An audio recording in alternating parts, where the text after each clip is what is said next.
puak-puak dari Konoha? Kalian udah koyak belum? Itu adalah seorang profesor dari Rusia mengatakan bahwasanya keistimewaan bangsa Melayu.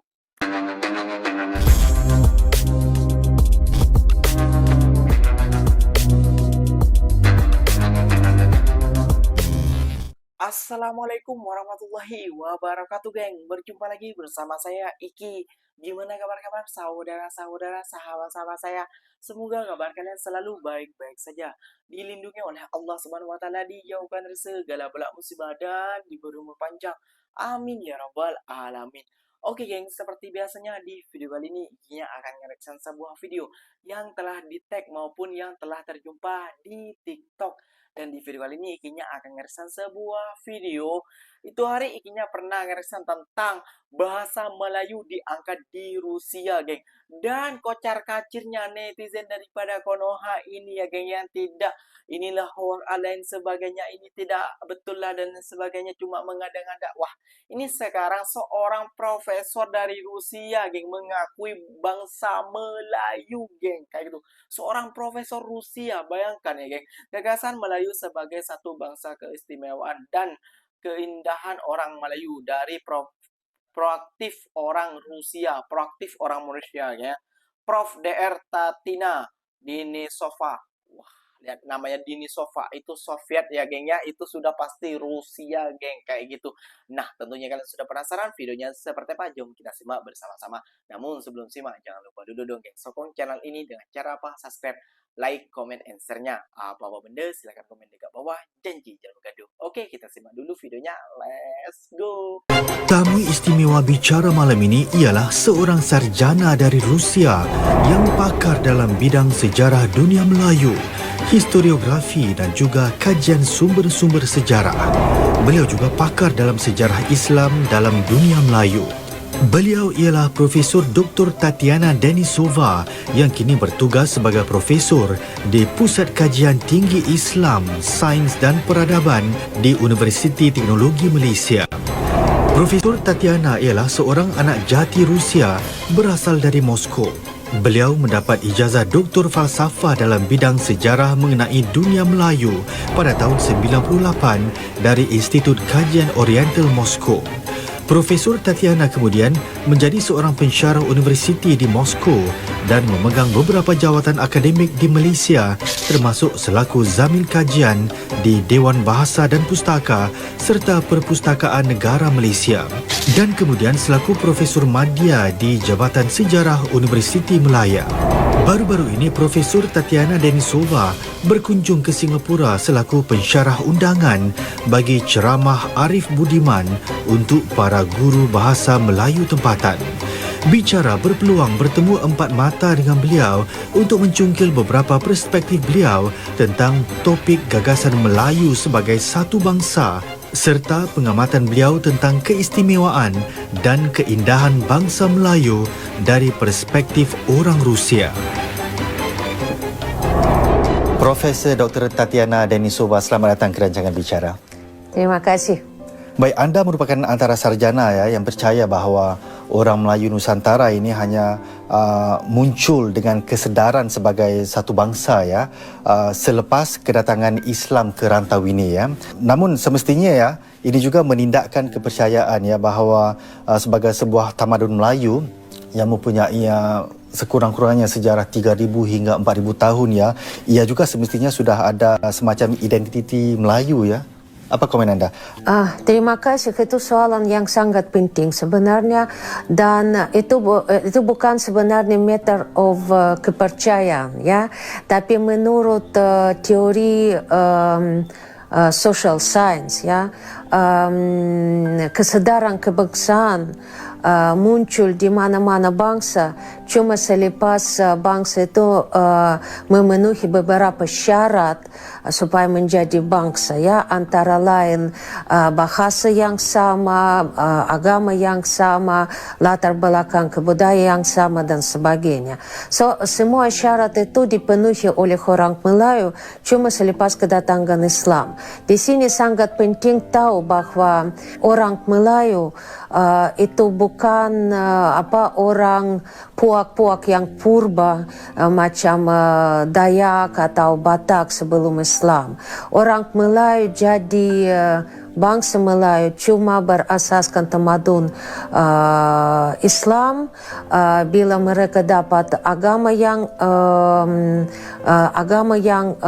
umum dan bahasa yang umum. Kenapa Islam itu menjadi suatu pencetus ya untuk masyarakat Melayu di Nusantara ni mengambilnya dan menggarapnya sebagai suatu natijah lah kepada pembentukan suatu kesedaran orang Melayu ini? Saya mungkin akan mulai jawabannya daripada sebutan tentang akibat pengislaman alam Melayu ya. Jarang boleh cari bangsa di dunia masa kini di mana nama etnik jadi sinonim kepada nama agama. Orang Melayu dan orang Muslim, dua definisi itu daripada dulu, daripada kurun ke-17 ke-18 ya, sudah dikira macam sinonim. Masuk Melayu, jadi artinya dalam teks-teks Melayu lama masuk Islam. Kita tak perlu cakap di sini apakah itu betul atau tak betul. Tapi yang paling penting bahwa pandangan orang awam yang merakamkan hal tersebut sebagai salah satu hakikat. Hal tersebut menunjukkan kesedaran orang Melayu pertama sekali sebagai umat Islam. Ya, itu bukan saya punya pandangan, itu pandangan orang Melayu sendiri. Ini agak suatu yang agak unik bagi orang Melayu dan kenapa ya? Adakah ini juga kedapatan dalam mungkin bangsa-bangsa lain di luar Nusantara? Mungkin kerana memang pertama sekali kerana orang Melayu masuk Islam daripada dulu, at least sekurang-kurangnya daripada kurun ke-9. Maklumat tentang kehadiran orang Muslim di alam Melayu ada sudah daripada kurun ke-8, artinya daripada kurun pertama hijrah pun ada ya, daripada sumber-sumber sejarah Arab, Farsi dan sebagainya. Itu pertama kali. Yang kedua, Islam di sini disebarkan tanpa paksa. Ya, secara berdamai.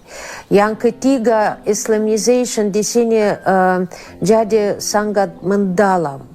Ya, so daripada dulu, daripada kurun ke-18 ke-19 tak ada maklumat bahwa orang Melayu pernah tukar agama, misalnya jadi Kristian. Ya, karena kenapa kita tak boleh cakap bahwa orang Arab kira sinonim kepada orang Muslim ya, kerana di antara orang Arab ada Kristian, ada agnostik ya dan sebagainya. Tapi pada zaman sejarah modern ya, pada zaman kurun ke-17 ke-18 ke-19, kes-kes pertukaran agama oleh orang Melayu tak dirakamkan, tak didaftarkan ya.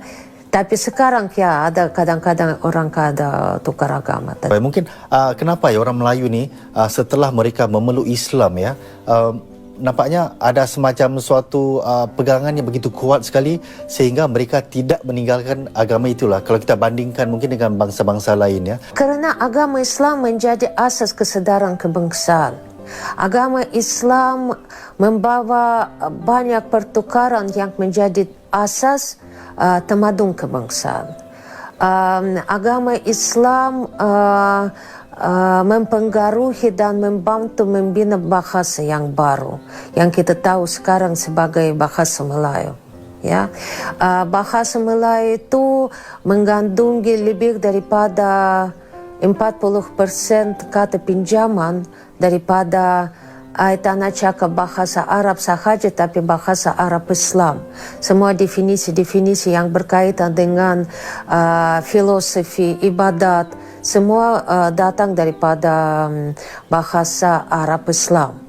Itu yang pertama. Yang kedua, cara kehidupan dan adat istiadat orang Melayu selepas kedatangan Islam sangat berubah.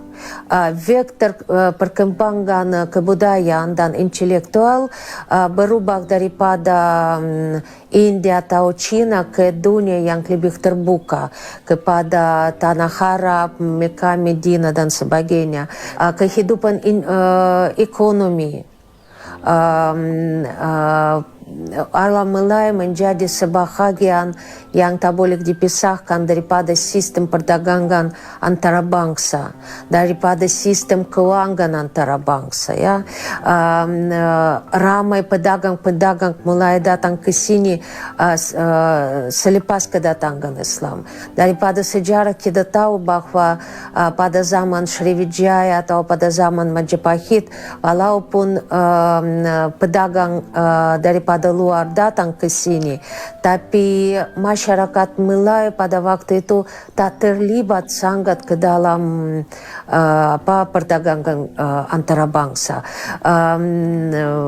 Kehidupan intelektual dipengaruhi langsung oleh tamadun Islam yang global, yang antara bangsa. Di mana-mana pun teks yang berkaitan dengan agama, boleh lihat pengaruh tokoh Islam yang sangat terkenal di seluruh dunia. Al-Ghazali, Ibnul Arabi, Farabi, dan so on. So, hal tersebut menjadikan orang Melayu sebahagian daripada umat yang global. Artinya baru orang Melayu menyadar diri sebagai satu bangsa yang sebahagian daripada umat Islam. Gimana para netizen-netizen Konoha ataupun puak-puak dari Konoha? Kalian udah koyak belum? Itu adalah seorang profesor dari Rusia mengatakan bahwasannya keistimewaan bangsa Melayu. Jadi buat kalian yang tidak suka dengan Melayu, yang tidak suka dengan bangsa Melayu ataupun orang Melayu, ataupun biasanya orang-orang netizen ini yang tidak suka dengan Melayu ini adalah netizen-netizen Konoha. Namun bagi sebagian saja, geng, daripada orang Indonesia itu suka dengan bangsa Melayu. Karena kenapa? Karena bahasa Indonesia itu dulunya diambil dari bahasa Melayu. Kita tak harus tahu jati diri dulu sebelum berkata, kayak gitu. Nah, keistimewaan bangsa Melayu itu udah dituturkan oleh beliau tadi, geng. Ini orang Rusia ataupun profesor Rusia yang mengatakan hal itu, geng. Kayak gitu. Jadi, gimana pendapat Anda? Masih mau berkomentar yang aneh-aneh lagi? Di video kali ini, silahkan saja terpulang dari kalian. Pemikiran kalian itu adalah yang bisa ikinya berikan fakta kepada kalian dan ikinya reaction kepada kalian semua. Oke, geng, mungkin videonya sampai di sini saja. Semoga video ini bermanfaat dan semoga kalian suka. Apa-apa benda silahkan tulis di kolom komentar. Ikinya pamit undur diri dulu. Wassalamualaikum warahmatullahi wabarakatuh, geng. Berjumpa lagi kita di next video. Bye bye.